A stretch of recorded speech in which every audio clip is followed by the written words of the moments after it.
I love Michael Jordan. I was obviously at Carolina when he had his run in the NBA, especially the early years.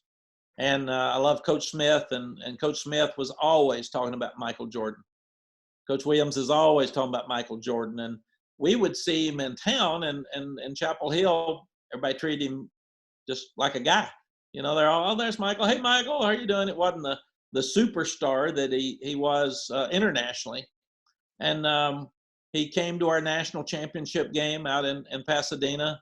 In fact, Sally had a picture taken with him out there that was really cool. When I've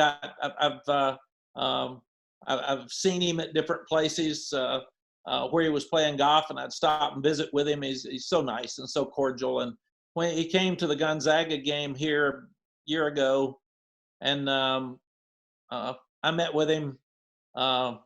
And number one, when you realize how big he really is, and then you watch the documentary of the Last Dance and see how he moves, I do think he's the best to ever play.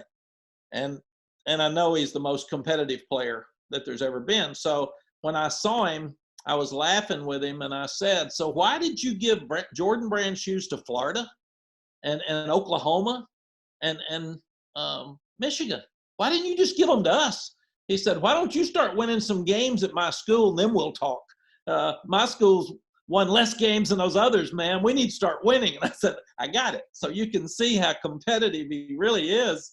But I've loved watching the documentary just because he competes so hard. So I actually talked at length this morning with our staff about that. That's what we're trying to capture.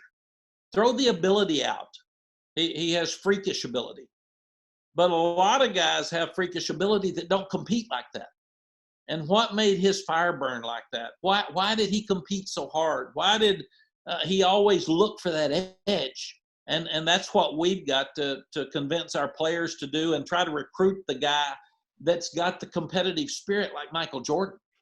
And that's what all of us are looking for. And again, you can't always find that type athlete, but if you can find that spirit, find that competitive nature, then you're going to be okay.